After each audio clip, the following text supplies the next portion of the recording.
Adrian, hi, bud. Hey, David, nice to see you. Thank you. Thank you. It's um, I don't have a much of a social life. This is a bit. It's become a bit social recently, talking to friends and so it's um, kind of be fun to hear what you're doing and how your life's going and um, I know that you've stayed really busy this last year, haven't you? Yes, it to my big surprise, of course, being, you know, with the first lockdown making waves towards a very slow year, but then I guess creativity took over and then things got busy in a whole different new way in terms of my business to Yes. sustain it and to thrive, help it thrive. So that's been very successful, and but with it comes a lot of busyness. Have you been? Did, has some of it been online? Yes, but that was mostly in the summer, uh, Yes. towards the fall, and then online died off. Oh, really? Yeah, Uh, yeah. Like, you yourself were really an early inspiration also, and an early, like you knew right away that the mask making thing would be a thing, and you were cutting and sewing yourself, I think, or doing some of that anyways, some a little involved. bit. I played in it. I thought this is going to be it for sure because, like you and I've traveled Asia, and we know, you Right, know, that right. it's just uh, common sense Yeah. um, so. and But and so for us, like, it was just such a natural fit, and then, and once the ball even rolls a little bit, it's the success or the failure that either stops it or keeps it rolling. And in our case, it just kept rolling and rolling, and got bigger and bigger. And so in in retrospect now, after we lost the festival business, basically the festival possibility, which was a huge amount of our business, it was then masks that became our pillar this summer and fall and winter. And and so, I sometimes say, whatever for the business COVID took away, it also gave back at the same time. nice. So you manufactured locally as well. Yes, yes. Yeah. So you Yeah. brought some in from And the yeah. Thailand and And and we've been manufacturing ever since April. wow. And all of us have cut, like, I do all the cutting for ours. And, Brittany, who's the business manager, she is an avid sewer now. And we've got kind of pulling from all the resources. All our staff actually pretty much have learned how to sew, and at times can do it or have done it and contributed to that project. Yeah. Nice. Nice. So would you, this is kind of just a practical, but I'm interested, would you be selling North America wide? Uh, Through the online, yes. So we wow. send lots of them, and this has been really my most favorite part of, having suddenly this online presence via Etsy. So not through our website, because that would not have nearly the exposure, but Etsy gave us all the exposure, and to be able to send these masks to all the states and all the provinces, and connecting with this bigger field has been really, really neat. Yeah, Fun. really my favorite aspect.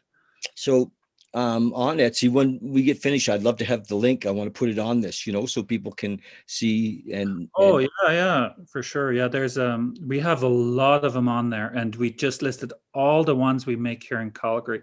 We have about over 300 different fabrics, that we make ourselves. So it's you know it just bubbled. It's like, and that was just Etsy on my phone. That was just an order coming in. So Etsy has this really seductive ring. It's in ching ching, yeah, making I money. heard it. Yeah. Yeah, yeah, yeah. So the very clever on their end to keep you motivated, because you want to hear that ring. Yes. So, but of course, in the mask field, like, so many people entered that field that it became, to stay visible there, became increasingly difficult. basically you're shooting to have one of your products become a bestseller. And if it's a bestseller, Etsy will prioritize it a lot in how many people get to see it. And then you can do some advertising, which is also worth it if it's desirable enough and people don't just click on it, but also buy it to help you Yes. become a bestseller. Yes. So did yours become a bestseller? We had about 7 bestsellers, and those were basically, I like the farm analogies. Those were the high producing cows in your barn, those are the ones that gave milk, and kept the Every thing day. going. Yeah. That, But then as the mask field became increasingly crowded, particularly by, now all the retailers, brick and mortar retailers catching up on that, including, like Canadian Tire and Chopper Stugmart and all that, which I expected and anticipated. As they caught up, then, the novelty of searching on Etsy decreased, and you'd rather buy it again, partially by just looking at it and seeing one. And then price, of course, comes into it, because now you get, ironically, also China got to double dip in the sense that, they brought the problem by having this virus, and then they got to provide the solution via the mask. So in a way, they kind of ruined our retail business. No, I'm not saying they did this purposely, but I'm just saying it's like, it's interesting to watch how China quickly fills up any kind of void in terms of their ability to produce cheaply and fast and actually really good quality. And so that's, as small retailers, of course, that's what you can't avoid as a small retailer, is to have that competition. So you have to do it in a different way. For example, we really listened to our customers and really took all their feedback into consideration of how we're constructing our masks and what features they want and so on. And I have to say, a lot of them would express that they prefer to support locally. yes, of course. Rather than looking at like, wow, it's similar to like a lot of people realizing it's like, yeah, during the lockdowns, the big businesses like Costco and Walmart are thriving. They're really thriving because it's the only place to go. And then the small businesses we're not, we don't have infections in our little stores, No. but we had to shut down. It's like, why? Of course, these decisions are made by non-business people. Yes. By administrators. They have never been in the reality of it, and so they can believe their thoughts. They can say that's a good idea and believe it, and minimize reality in a way. I Yes. mean, the premier of Alberta, when I heard him talk, when there was a lot of pressure for him to do another lockdown in November, I think, I heard he said he apologized to small businesses for shutting them down fully. Yes. And in some other areas, he did it anyways, Yeah. But that's not just him. That is pressure. There's a lot of pressure. But then when you look at where the majority of infections is happening, it's not in those environments. No. I'm not sure exactly where it is, but I would have to agree with you that it's not in a small shop. Do you still have a small shop in Red Deer? Yes. Nice. It's been really great. And we are still at the Crossroads Market as well. And we still have a little warehouse store in Northeast. So you moved inside at Crossroads? Yeah, it was really amazing. As I saw that we were doing really well, and our staff there, Brianne, she really would have liked to keep her job. And I was like, well, definitely, I'd love you to be able to keep doing this. But of course, winter was coming, end of October, and I talked to the management at Crossroads, who I love, by the way. I think these are outstanding people at Crossroads. The brothers too. They're all fantastic. They just have such a good attitude, like such a. I knew their dad. Oh yeah. Mm-hmm. And for years that Crossroads was over off 16th Avenue before. Yes, when it was still up on 16th, yeah. And then so they said, oh, we have actually a waiting list, and we have no room. Yeah. So, well, I guess that will spell the end of it. And then literally the last of October, I said, hey, it's getting too cold. We're freezing. We're not going to do the whole weekend outdoor, even though, we just can't. It's too cold now.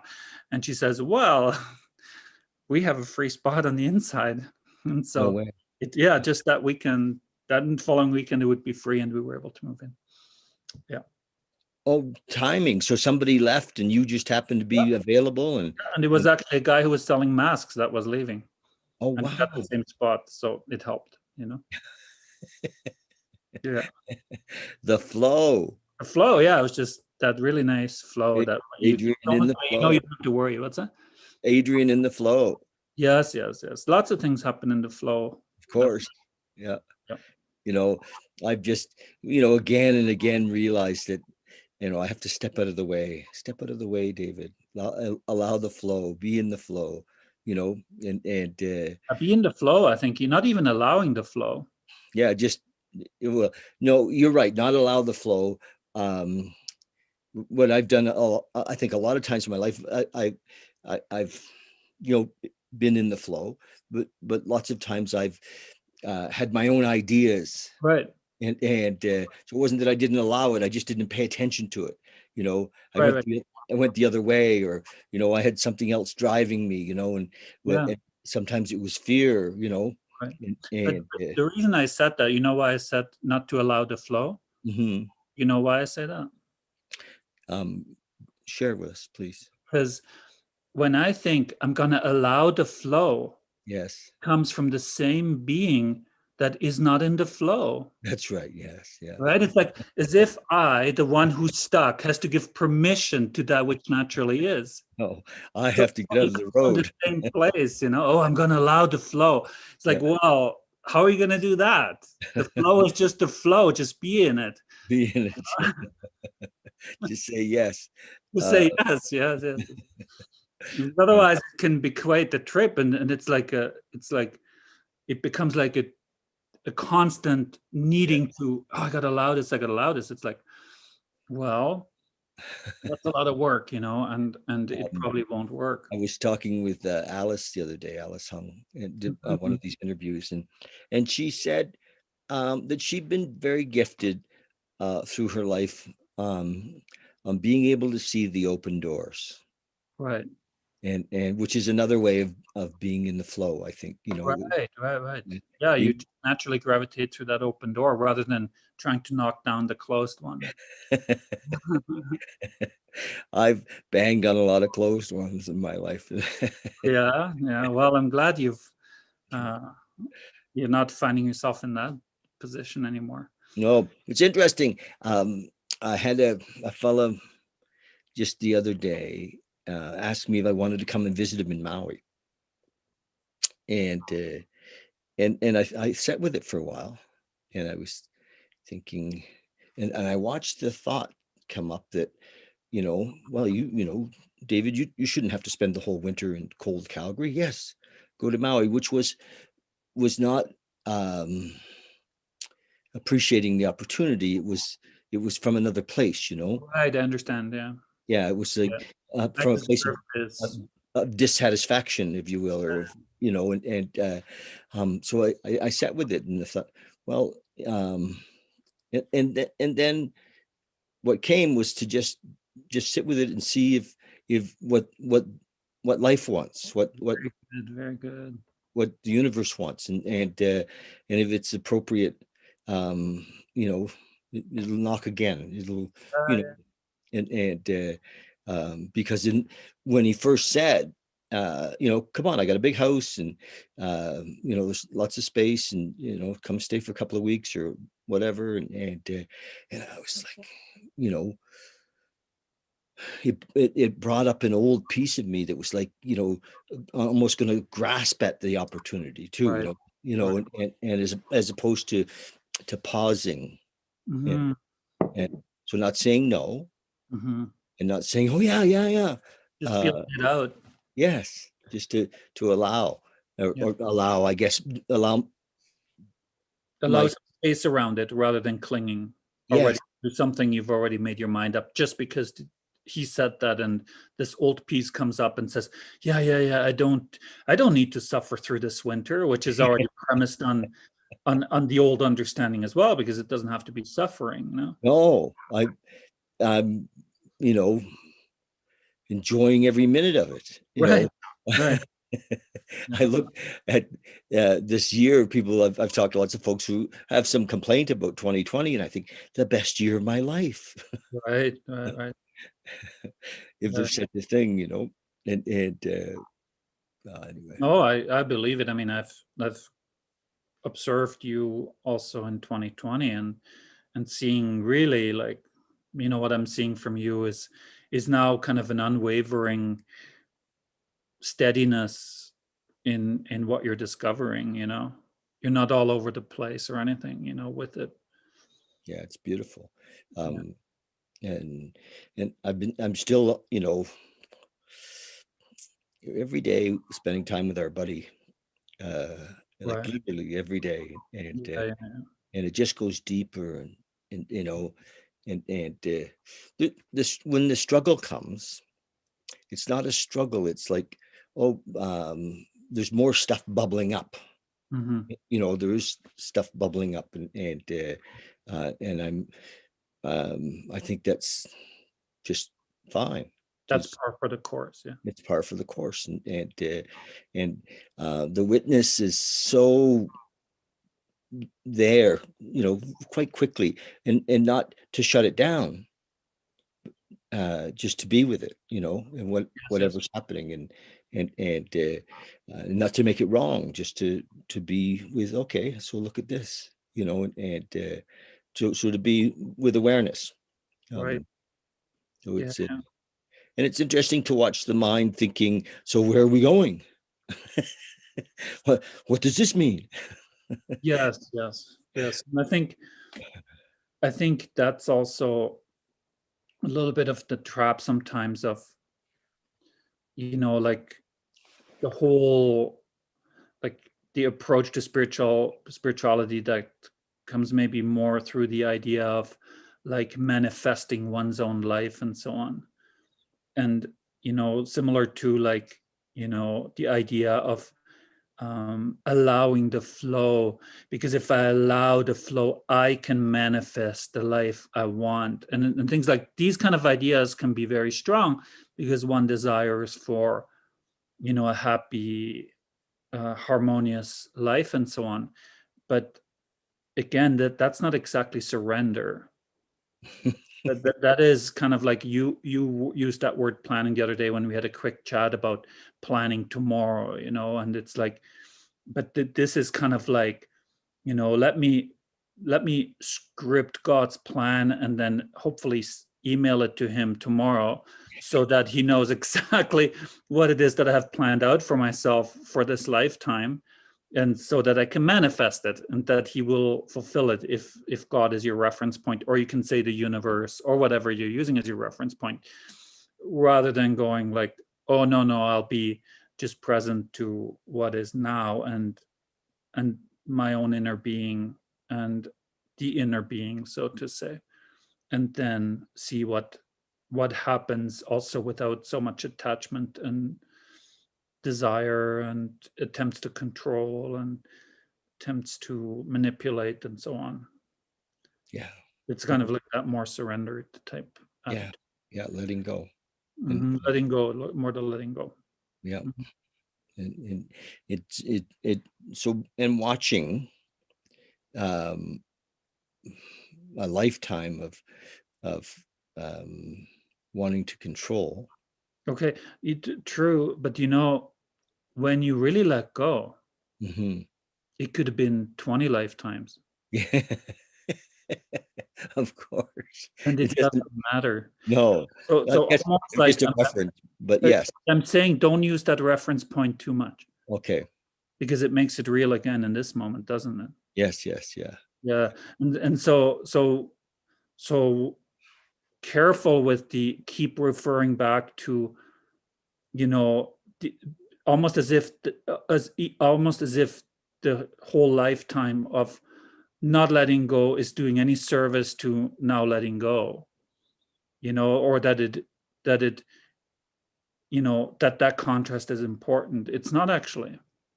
It's more important that it's done thoroughly, or as thoroughly as it can be in this moment, without making stories up about even the past in a way. And even that self-definition that one certainly was there in the past. Do you see what I mean? Mm-hmm. Yeah. Mm-hmm. Because otherwise it does create, in my view anyways, it creates too much of a dichotomy as to like the past and then what I'm becoming, and the past and what I'm becoming. And so I'm constantly in the becoming, because I keep looking past, and then I also look at the future and say, well, who will I be tomorrow? But neither of that one is being now. Mm-hmm. And even if it seems like that, just observing the tendency to do that is another way to realize that that is also just a construct in a way. Just, observing is then being here now. Yes, rather than saying, oh, let's be here now. Let's say, I'll just use an example. I'll say to you, David, let's be here now. Okay. And then I say, but in the past, I was never being here now. But then I'm not here being here now either, because right now I'm back in the past. Yeah. See? Yes. And so then it kind of like the first sentence is completely belied by what I'm actually embracing, even as I become conscious of being here now. And particularly like when I speak to people, usually what often happens when I talk to people, they go, give me some advice right now that I can apply tomorrow. And I'm like, if I give you some advice right now, for one, by tomorrow you'll have forgotten it, or you'll have shaped it into that which your mind allows it to be. Meaning it may not even really be the essence of what was being shared. So then how about right now? So for example, if you say, Adrian, give me a tool to face my fears. Yes? Say, what fear is it? Okay, this fear. Okay. So I can give you the tool, and then by yourself tomorrow, you think you will do it and face that fear. When you have me right now here as your friend to say, I'm right with you. I'm right with you, and we can do this right now.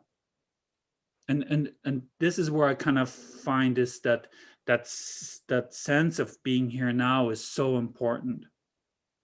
It's like, don't speculate about the future or regurgitate the past, but actually speak of what's going on right now. Yes. And let's face it, in this case, if you happen to have company of someone who's into this kind of thing, then let's do it together.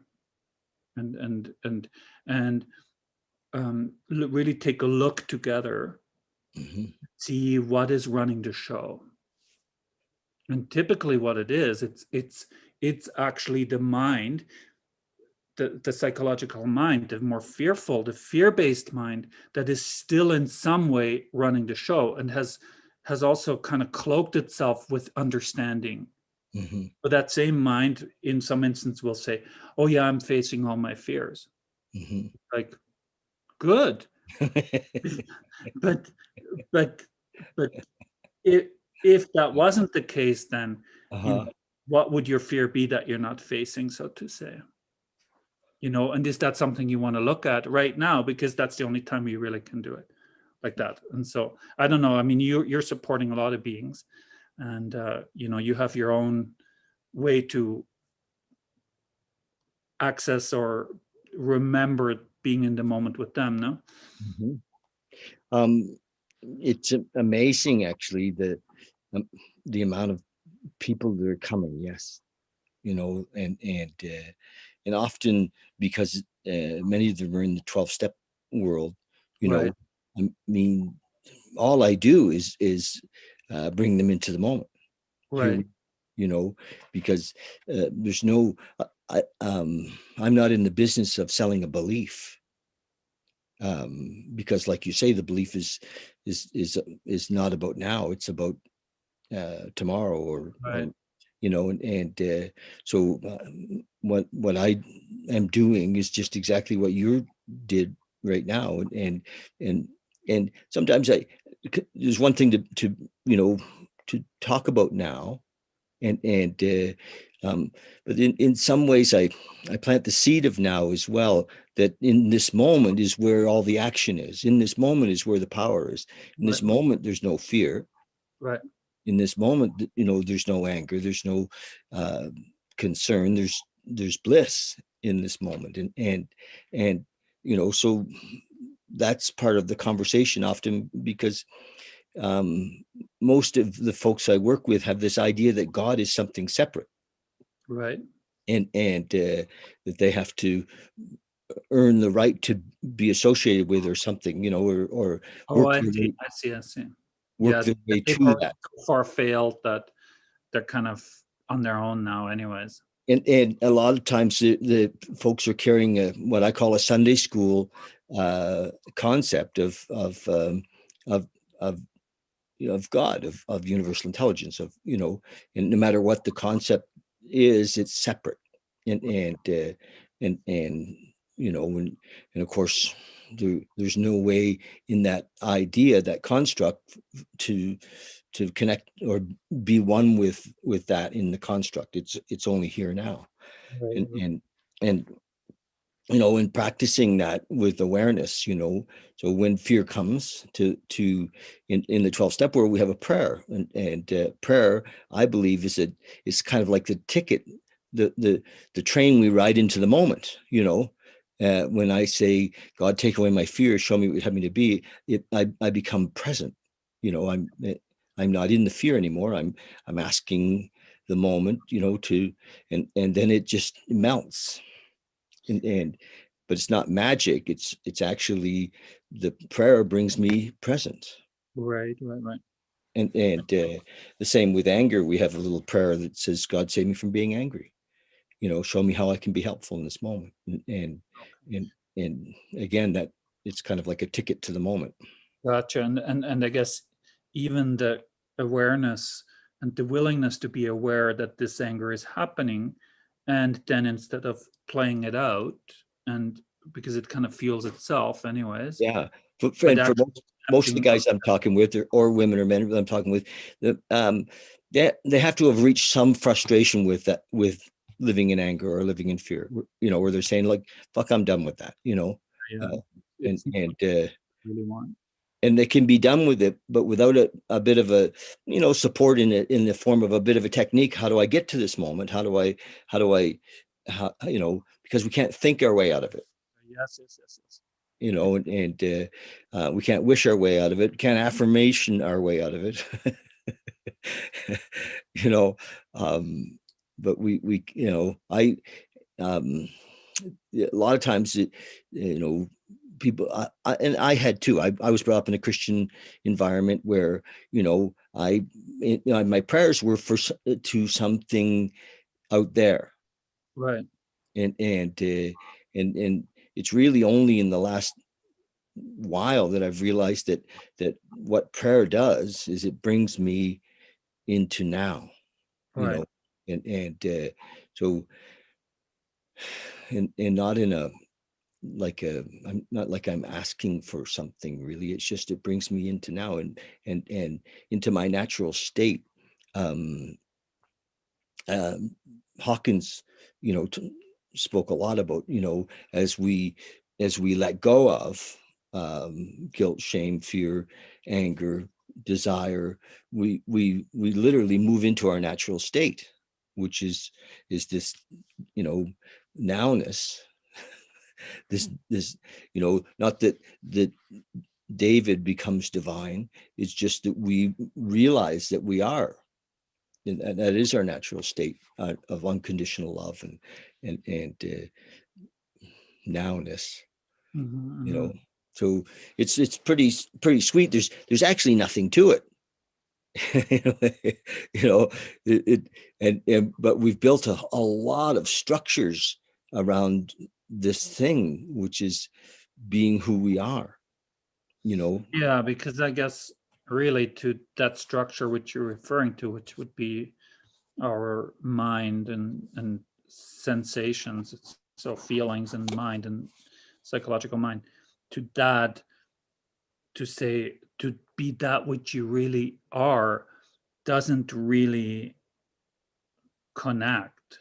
No, because it's interesting. And Like the unknown, it's like this is like the promise. When you're saying that to somebody, they may say, I am who I am and I'm freaking angry, like, what do you even mean? Like, it's like it seems like a bit abstract, no? it is. And Hawkins, said the eye cannot see the eye, which is and Musi says the knife cannot cut the knife, and the scale cannot weigh the scale, and and Right. and so it is a bit abstract in a way.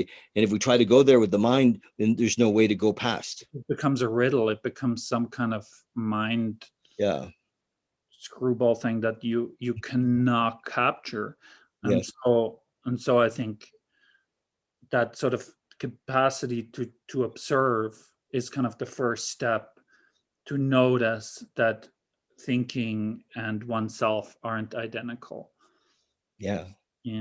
Body and myself, like everything I refer to as an other, like my brain, my mind, my body, I refer to as an other. Hmm. And so then, but what I never look back to is when I say the I part of this, my body, the I, I may say, oh, you mean my soul. But then I'm still saying me and this soul that is mine. Yeah. So to whom does it really belong? And that's when it gets a bit tough for the mind, because here it cannot use its usual faculties anymore to really, really go deeper in terms of its analysis and thinking. So that's kind of then when it has to be more sensed. It's like a more of a sense of like, yeah, that seems about right, because this I that I am, how do I, like, let see if I can find it, like, is there a little Adrian living inside of me, kind of like the little man behind the curtain thing, and if I only could uncover that, here it'd be ta-da, I'm the one who has been, or someone said, one of my teachers said, like, is there a little tree inside the tree, or is the tree just a tree, and and and so it's like, well, then let me find this little man inside of me that always keeps referring to myself, but does not claim to be the body, does not claim to be the mind, because I don't say I mind, I body. If I said I body, I'm going to go home, then I would just say I identical as body is going home. But something is intuited and known that that's not so. And I Hmm. think that's where the separation from the identity with mind starts to show some space and say, oh Hmm. yeah, I can observe all my feelings, I can observe all my thoughts. So who is observing? If and then the mind says, well, that's just another thought, and then it's like, but that's also observed, and it doesn't feel right to say it's another thought, because the observing space actually is not full like the mind. It's a more empty space in which then this mind appears. One of the what comes for me is the stillness, Hmm. the emptiness. Yes, but there's a sense of stillness that Yes. I never really experienced before this Yes. last year. Just and and and a calmness around not needing to know, Yes. which is you know um, and also an acceptance that there isn't language to speak about it, Yes. and so um, letting go of the need to speak of it um, is a gift, really. Mhm. It's a Well, um, particularly if when it is seen that and I'm not saying this is applying for you, but that this can easily apply, sometimes at least, for many anyways, would be then the immediate recognition that as soon as an attempt is made to speak about it, there is no longer an identity with it. So then so then the attempt is to go into a person and now speak about a past experience. So it would be like me saying, so a moment ago I was really one with myself. And it's like, well, what about right now? Let me check. Oh, I have nothing to say now. Like this. Yes. Yeah, and then this desire comes, it's like, oh, I need to share this with David, what just happened, and it's like, oh, Yeah. but now that I want to share this, I'm no longer present with it or Mhm. as it. Mhm. And I think that's, for example, with Muji, who you listen to now a lot, that's one of his primary advice when, let's say, he has someone who stands in front of him and it comes to a deep seeing. He says, now stay quiet. Mhm. Because if you give this to your mind, meaning if you let your mind have its way with it, and you're taking personal credit for it, so to say, or your mind now says, that's what I've been searching for. It's no longer what you were searching for. Mhm. The mind has just kind of appropriated this Mhm. clarity and now wants to lay claim on it. Mhm. And in doing that, then creates that separation again from that clarity. Yes. Yeah.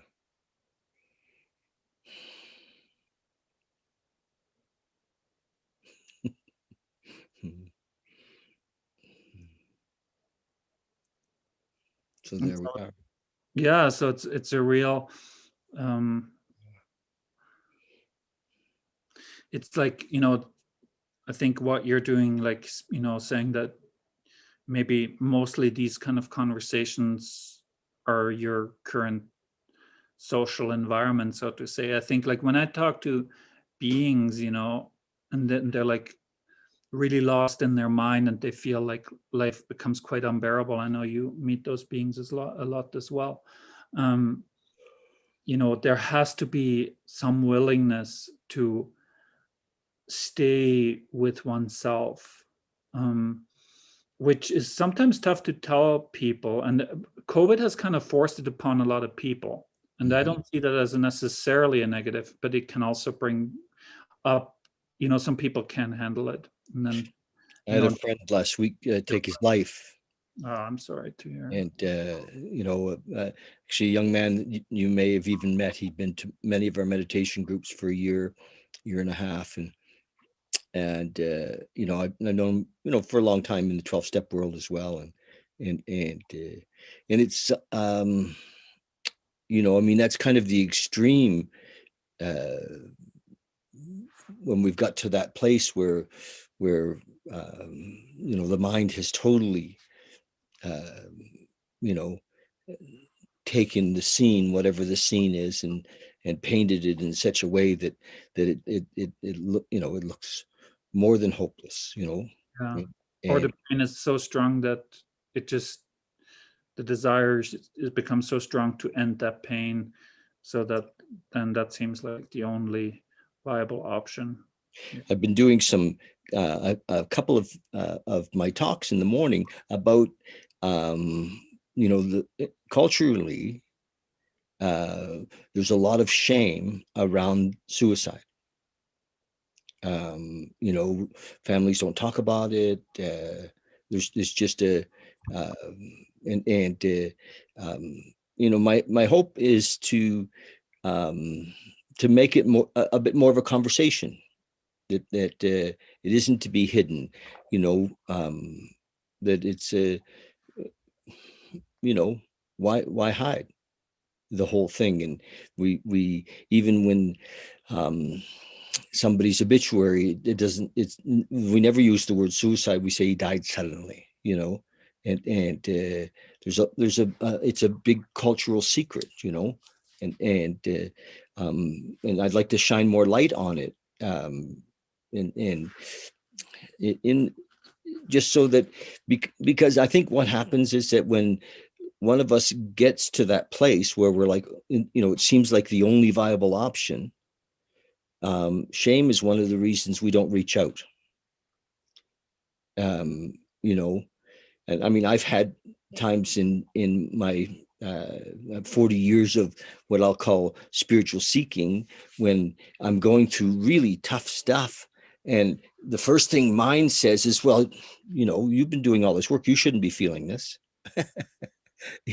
So it almost shames me into not wanting to reach out or ask for for somebody's perspective, or somebody to be a listener. And I think that shame around you know that one topic is culturally quite prevalent, and I think that's true, but I think that the shame arises way before even one becomes suicidal, let's say. well, yes. Because at that stage, when you've already seriously contemplating it, there is already many layers of fear that have prevented you from really stepping into support, receiving support, and Yeah, also maybe whatever other factors are, like facing fears and so on and so on. So I think um, by the time you know this, let's say this, when I see, let's say, a suicide attempt, I hear, oh, they made a suicide attempt, or they really were close in their mind, they're like, I think that's it. um you know something something in them must stir enough to want to receive help, to come out of this on the living side of things, yes, rather than just postponing, and going back to the same yeah, thoughts and the same sort of environment and all of that stuff. And of course, that is tough, because at that point you're really on a very low point, you're vibrating at about 100. you know Yeah. So then you it's and so then the lack of preparation, let's say, like maybe your constant refusal to have deeper talks, or your constant refusal to open up and so on, which is also then a long-standing pattern, or yes, constant escaping from your feelings, yeah, via maybe intoxicants and so on. That pattern is not just going to reverse just because you've come close to killing yourself in an active way, because the suicide in a way has started already then. yeah. And I mean, I'm not suggesting that that something will shift. Right. And maybe you know of course I don't want to make it wrong either. you know Whatever somebody's journey is their journey. Right. And so I to watch for me, if I when I have judgment on, say, on my friend, well, why the hell didn't he call me, or why didn't he reach out, or I'm not his closest friend for sure, but so just to be with it with compassion and acceptance, and to shine the light on it, so that there is a road out. you know there's no question it's difficult. This last week, I've talked to at least 3 other people who this in the last couple of weeks have been suicidal. you Right. know and I think there's a bit of a cloud happening. It is. Last Monday, I think it was. It's the bluest Monday, the bluest day of the year. Yeah, I heard. Was that the third Monday of the month, I Yeah, guess, something like that. Yeah. and of January, and Yeah. and ah, you Yeah. know, And it totally makes sense, because environmentally we're lacking sunshine or light, like yes, long daylight. Energetically, we have, especially this year, we have COVID, but normally we just have cold. We have the post-Christmas hangover. It ramps up towards Christmas and so on, and then after that, suddenly you're far from spring, and you're far from the good times of Christmas. And then this year, people kind of got ripped off, because yeah, they wouldn't have the good times of Christmas. Yeah, I mean, other people got saved. It yeah, depends on your situation. So for yeah, some people, I'm sure it was like the excuse that they've looked for forever, to not have to put themselves in an environment that's not as pleasant as others have it during yes, Christmas. So, they could be by themselves and have peace or something. But so it just depends on the circumstances. But yeah, so it makes sense that becomes a really dark time before kind of the sun comes higher on the horizon, Mhm. and life comes back into trees and grass, and snow melts and it warms up and all of that So stuff. you, I mean, you've spent years, honing the skills of helping others, and are people coming? Are you Yeah, yeah. doing the work? Like people, like I find out about someone from someone else, and Hmm. that needs to talk or whatever. So good. I mean, because I think that it's we all will, I guess, give our gift when it's our time, and I just know that you have a lot to share with people that might be, um, I mean, not for me to say, but yeah, you have lots to give, I and mean, very, very happy to support, like definitely, like I'll drop everything to support somebody if that's what they're needing. And you know, how should I say, but like you're putting yourself out there a lot in a sort of a more public platform. And I don't really do that. And I also, like, for a long time I didn't do it just because I have this other business and my staff and all this stuff to look after. Mhm. And spreading myself, you know, too thin was not really, it was not advisable. Um, Yes, but now, like, for example, right now, like I have lots of time, like yes, until summer comes, and then depends on if there's a festival season or not. And also, generally speaking, I'm kind of able to now create more time that can be focused on supporting others, and but what I'm noticing too is that, what should I say?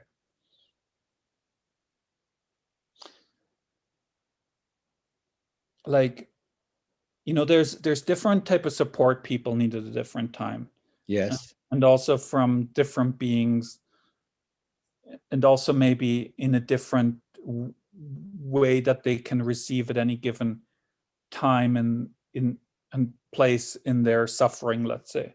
yeah, And and there is lots and lots of available resources, but most people that I talk to, when they end up talking to me, they have not accessed any of those resources, yes. or they talk to me because when they finally accessed a resource, they were disappointed, maybe, or you know Yes. So when you're speaking, what's coming from for me right now is that actually trusting, you know, that everything is unfolding as it should, as it needs to. And that the people who need to come and spend time with you will show up to spend time with you, yeah, and as long as we, I think, have a yes to be yeah, there yeah, and absolutely. to Yeah, listen. I don't feel like I need to go search people. No, and You know, and I you've don't. always had a yes. Yes, Uh, always. Yeah, uh, yeah. And to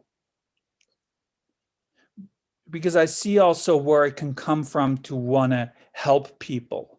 yes, Like, if I want to help you, David, I've already said that you need help, and yeah, that you're not blessed to have your weight lifted off of you without my help. And it already creates a certain preposition of, but if you say to me, Adrian, I could use some help, or I need some clearer seeing, then I know, or we just have a chat, and then something comes up and you say, oh, talking of that, it reminds me, like, hey, I'd like your view on that, or your point of view on that. And then, if it arises like that, then it's a whole different yes, dynamic. of course, yeah, yeah. I mean, yeah, you're not out peddling. You Yeah, you I'm not you're, peddling something that you're in order available to be though. peddled, I have to declare someone into a certain state that also they may not be, and they may not benefit particularly from me anyways, you know. Yes. So kind of staying clear on that. Yeah, It- I hear you know, you. Yeah. And I think that we nailed it, as long as we're living in the yes, we're available, and yeah, I find myself with a little more driven these days, a lot more time, and yet I don't know who's going to show up. That's not my business, yeah, yeah, you know, and I'm not out looking for people to help. The phone rings, it's right. just not my business, and that's a beautiful place to be. It's like, there is um, a universal intelligence, a God, or it's happening, and we're, you know, I don't need to try to understand it. Yeah, exactly. And you know, of course, there is like this desire to help, and the desire to be of support and all of that. And but like, and this used to be very confusing to me because I was like, oh no, particularly coming from a Hawkins perspective, and where you're kind of climbing this mountain of levels of consciousness, which to me in a way is the weakest aspect of Dr. Hawkins' teachings. It's useful, but it also is a strong misleading. Can be a pitfall. Yeah. It could be a very strong pitfall for people because it speaks too much to the competitive nature of the human psychological Yeah. mind, Yeah. the achiever, to Yeah. achieve. I know exactly what the mountain is and how to get to the top, and I want And to I be got to make 540 before I leave the planet. things like that, and kind of not really reflecting what that desire even means, you Yeah. know, and so on, so uh, so that's kind of far from being surrendered, and Yeah. but that desire then can shine light upon that which is not 540, you Yes. know and for those people who don't know, it's like the level of unconditional love, so something says, oh, I want to be the one unconditionally loving, okay, well, then to be the one unconditionally loving, then you be unconditional loving, and and how you get there is, it's definitely no different than what you are right now. Yes. It's not like becoming an engineer and having 4 years of university to become one, and Mhm. you definitely know you're not one before you're one. The beautiful thing about the 12-step program is that in the process is the 12th step, which is that, we come, it's all about service. It really is. Every step points towards, how can I be of service? How can I, the third step prayer is a prayer it's based in service. It's all, you know, points towards that. And that's a beautiful gift for those of us who have been so grossly self-centered Right. that we were collapsing in on ourselves and taking our own lives, you Right. know, um, to expand to a place where it's no longer what's in it for me, but how can I serve, and Right.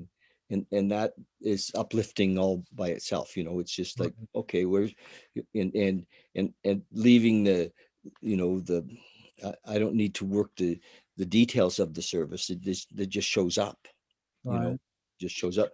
There's two men have just come on the call, because I have Facebook open, and Oh, gotcha, yeah. I can see who's Right. come on. And one of them is my buddy from an island in the Pacific, way south. They call it a continent, but it's just a big island, Right. Australia. Right. And hey, Mel, nice to see you.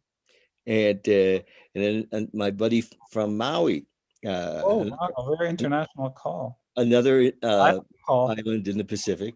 And we're on Turtle Island, so there we go. We're all on an island. And they've come on. I don't, on our Facebook side of things. So Mhm. I appreciate that you're having a good year. that you're filling a need with the masks that you guys are making. You're creating employment, locally. And what have you been doing? Any social at all? You getting out? Uh, no. Oh, Yeah, no girlfriends? no, No, no, me neither. It's like, no, I'm not like, I mean, for me, it's kind of like looking after the business that has really posed some extraordinary new challenges, and it's yes, a lot of fun. I like change. I like new challenges. Um, so it's been a lot of fun. It's been some trepidation as well, but nothing too bad, more just from a logistical perspective. And um and now really what's happening is that January, I'm like, oh, I'm finally having time again to just, like today, Friday, 4 o'clock, we're having this meeting. And yes. it's really nice. I'm not saying to you, no, no, I gotta go to my store, I gotta do this and I gotta do that. So that kind of freedom I'm really enjoying. And also then those beings that I talk to, really having the time to support them and help them, Be and with them, yeah. present with them. Do you have a sense? My sense often is that nothing's missing.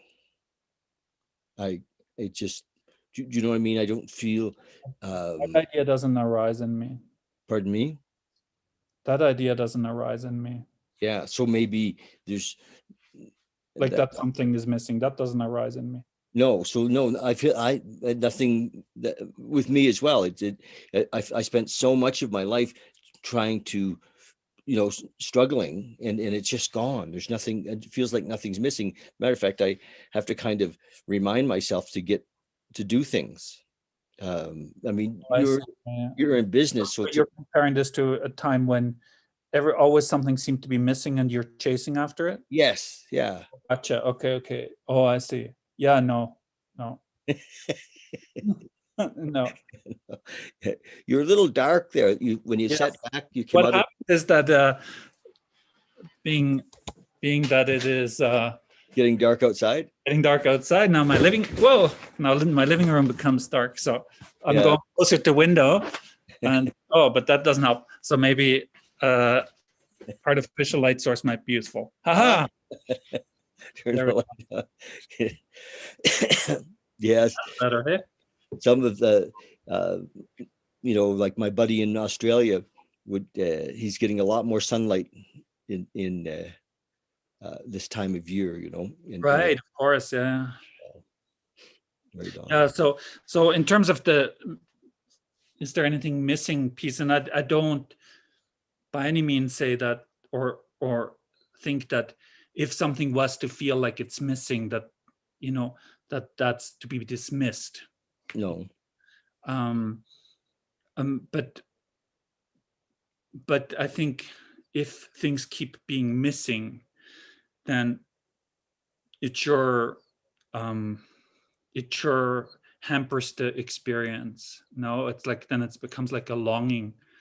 And actually, um someone I'm talking to a bit now, you know what keeps coming up is this longing, and it's tremendous suffering.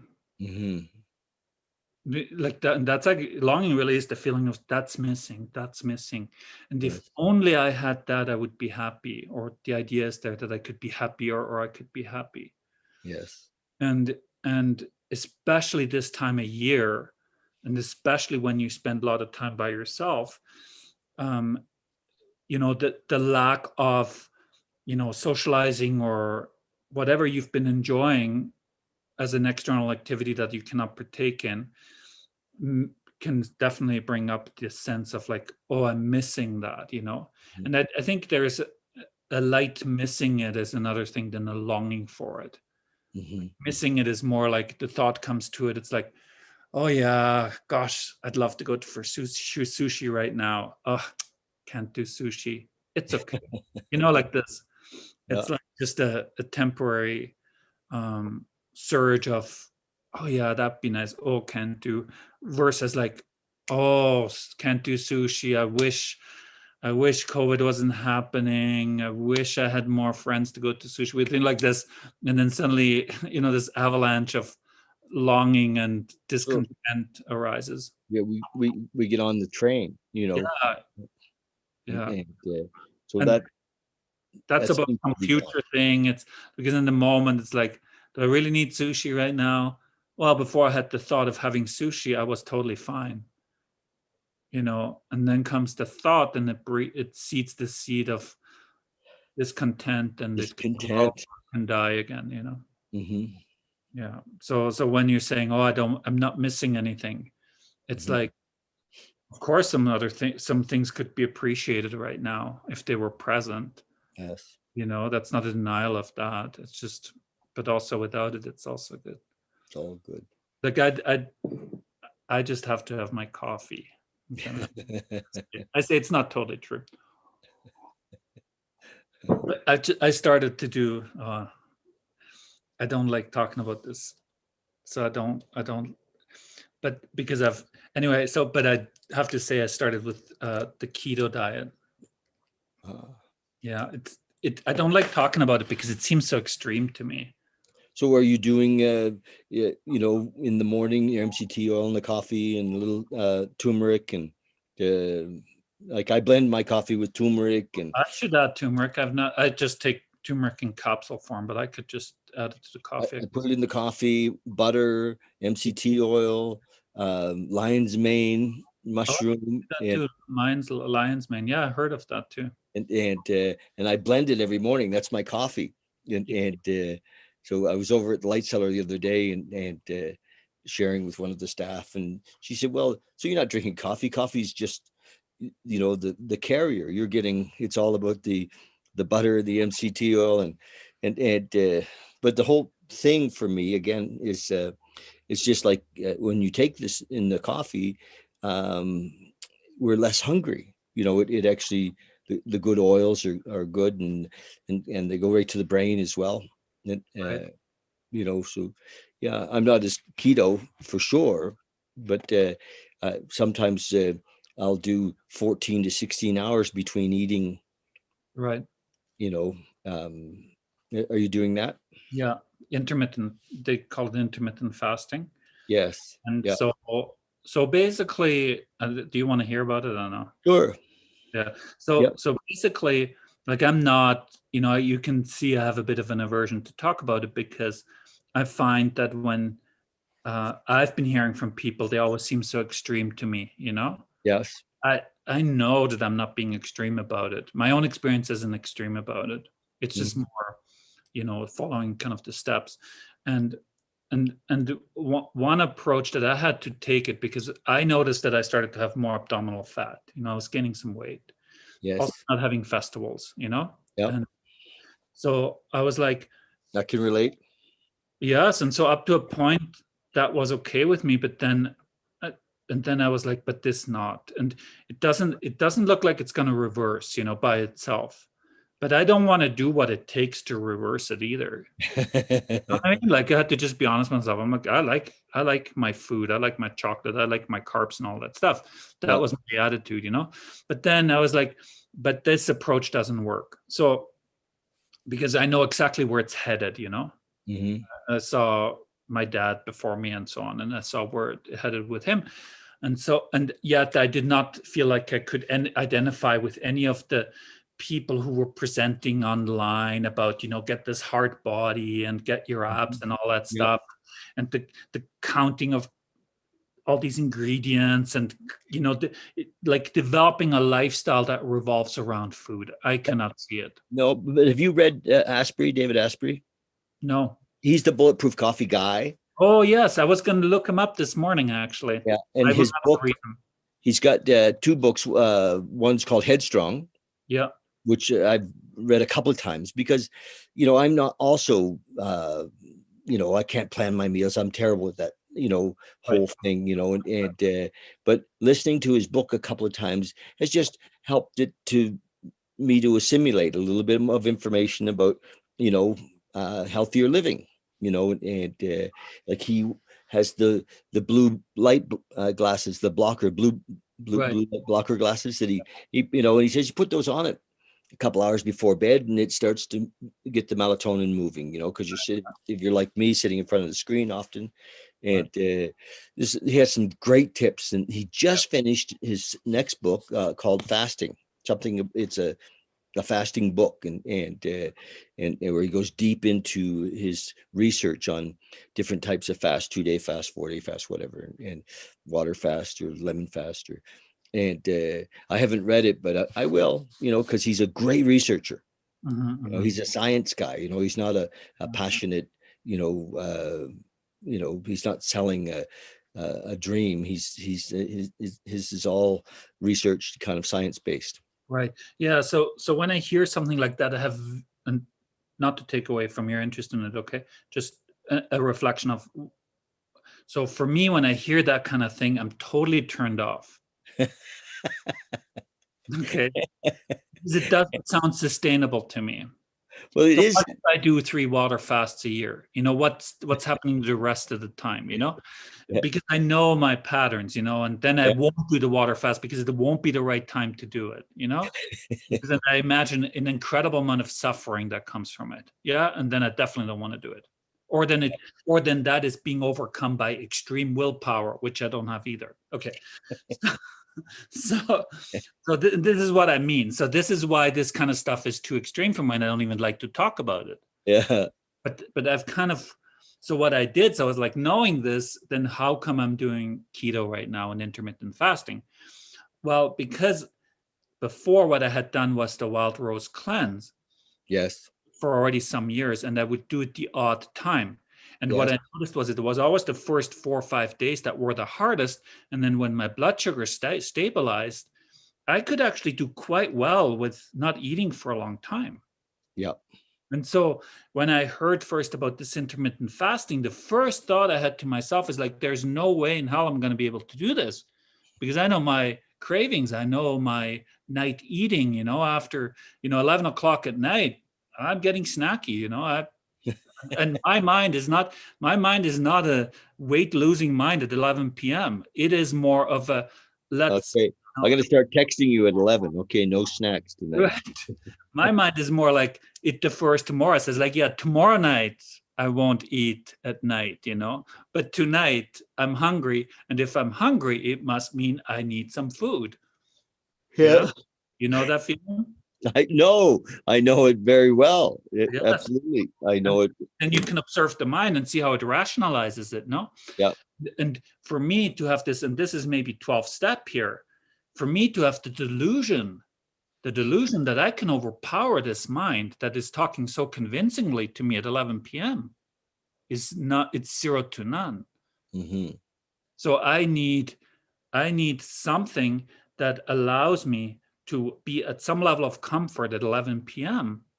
And so then the only logical way was that if I stopped using, or my body stopped using carbohydrates as fuels, because of what it does to insulin, and then insulin spike and insulin drop.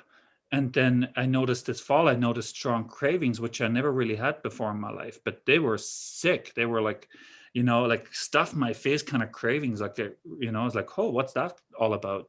Yeah. And then I learned about insulin resistance and all of that stuff. And then I was like, oh, so now I'll do this keto, and I live so good on keto, it's ridiculous.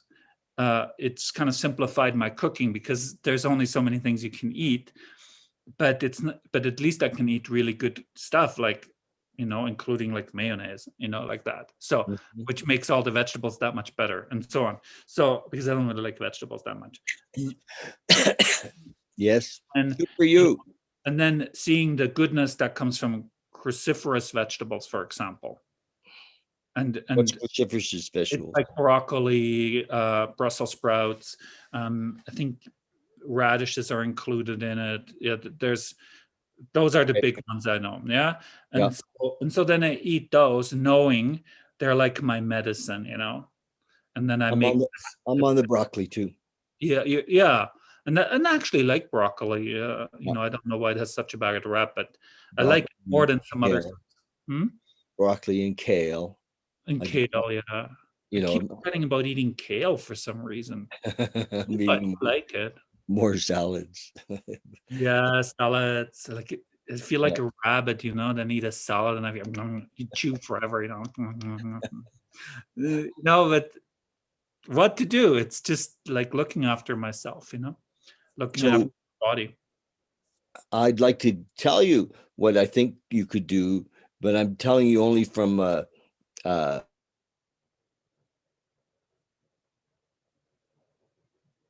You're not telling me because you froze up.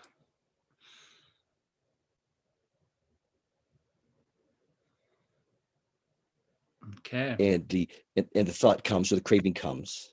Uh, oh, I think we lost our internet connection. Yeah, you got frozen up for a moment there. Yeah.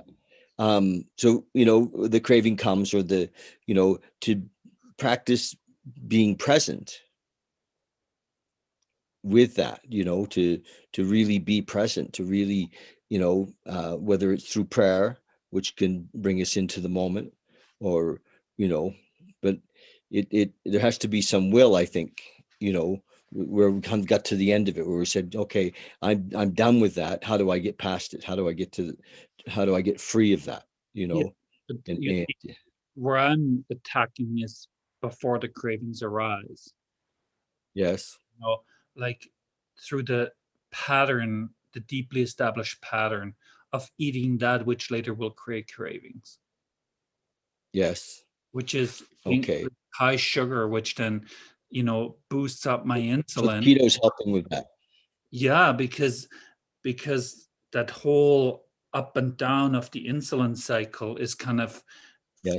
flattened out. And so now my cravings, even though some craving is there, is more habitual. It's more Yes. it's more like a oh, I love chocolate, fine, but it doesn't have the deeper layer of the craving that says I gotta have chocolate, and Yeah. I Mine's for stop popcorn. again, huh? What's that? Mine's for popcorn. Oh, Popcorn. popcorn, yeah, yeah. So A little. popcorn again, it seems so innocent, no? I Um, know, but it's total carbohydrate, isn't it? yeah, and Uh, and also if it's GMO corn and so on. I never knew. Like I always thought these people that don't like GMO are kind of over the top. What's wrong I've if been you? buying my corn from the light seller, Oh, good. uh, So and non-GMO corn. Yeah. so I'm not doing the microwave bags anymore. Oh, yeah, that would be loaded with stuff. I'm sure. I Yeah. know. But I do it, and I put butter on it, Right. and Nice. I put molasses in the butter. So I heat my butter and molasses, and put it on, in a little garlic powder, Nice. and um, and then a little sea salt, and it's very nice. But my tendency is to do that at about 11 o'clock at night, Right. and Yeah, and then and you have a very short fasting period. well, I don't usually eat till 1 or 2 Right. uh, the next day. They say for people over 60, let's say, that your fasting period should be like 20 hours. Oh, really? Or 16 hours for sure, yeah. Because so I did not, and I was like, why fasting? What's the big deal? But apparently a process called macrophagy or phagy or something like that Yes. starts to happen the longer you fast, meaning the body can now start cleaning up and Yeah. also heal, let's say, your gut, Yes. or heal all the villi in your gut, which then help you absorb and if especially if you have some digestive stuff going on, maybe if you have leaky gut syndrome, they call that, um, where where toxins basically make it to your bloodstream because your uh, intestines are not in prime condition, which may happen through your inflammations, through your like these. I'm not an expert on it by any standards or means. I'm just Well, piecing this information together as I'm listening to, actually it's Dr. Berg, Dr. Eric Berg. Right? He's a really down to earth kind of guy that I really like to listen to. And who kind of has inspired me. And I yeah. interviewed a lady yesterday, Jen Mortimer. Oh, Do you know Jen? And Jen's doing this Sunday a 3-hour health seminar free, Right. you know, and then she does a 10-week thing after that. But and her whole thing is there's in her 3 hours is a lot of tips around diet, a lot of tips around diet, and she's kind of made a study of it. She's really it's been her passion for quite a long time. Right. You know, healthy living, so I'm kind of like you. I have a cursory uh, interest, Right. although I have a cursory interest, and I only want to go along with something that does not, where I don't have to make it my primary objective. yes, You yeah, understand? Because a lot of the beings that inspire me to it seem yes, to have made it a primary objective.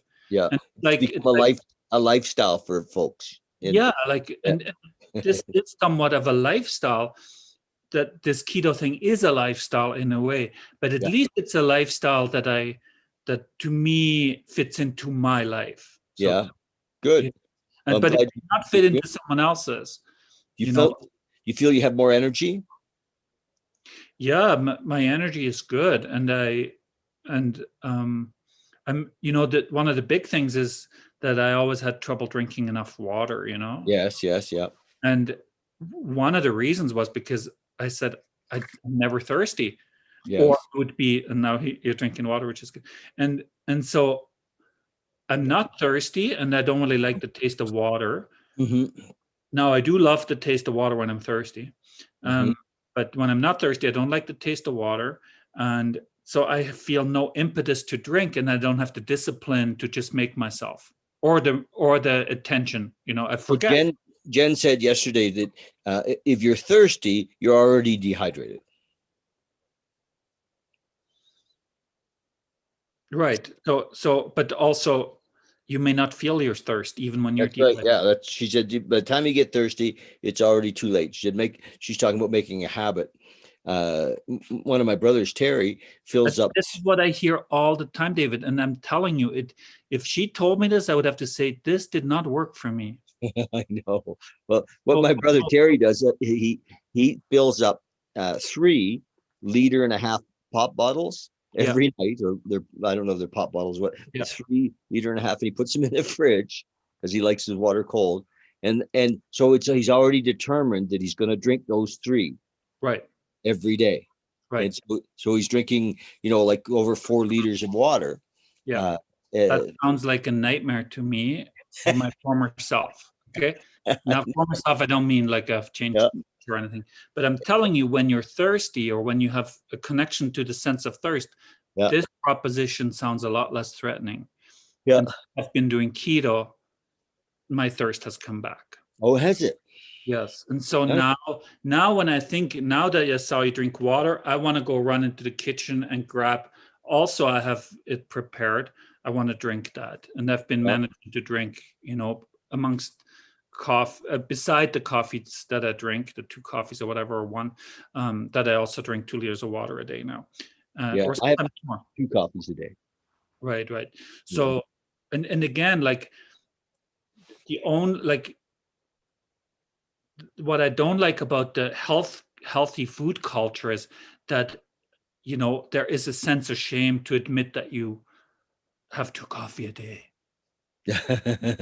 Bullshit, to be honest. That should never be your shame. No, it's not. I think I like that I have 2 coffees a day. Yeah, Yeah, me too. yeah. And I have I no shame encourage around. everyone who would like it too. Yeah, Now, if I might coffee, have a little shame around not drinking enough water. I don't. I'm just thinking maybe there's a little there. I'll have to look more closely. Yes. Yeah, Yeah. and because as soon as that moves into the realm of shame, now Yeah. it becomes, the motivation becomes to not feel shame, Yes. rather than a desire to Take good care of myself. and yeah, taking care of myself, and maybe figuring out why I'm so far away from doing that, and Yeah. why, maybe for me, often instead of feeling the thirst, I would just interpret it as hunger. Okay. And And so, so instead of drinking water, you're eating yeah, shit. Yeah. Whatever it is that you love. You know what? We've been talking for almost an hour and a half. that's right. So, holler.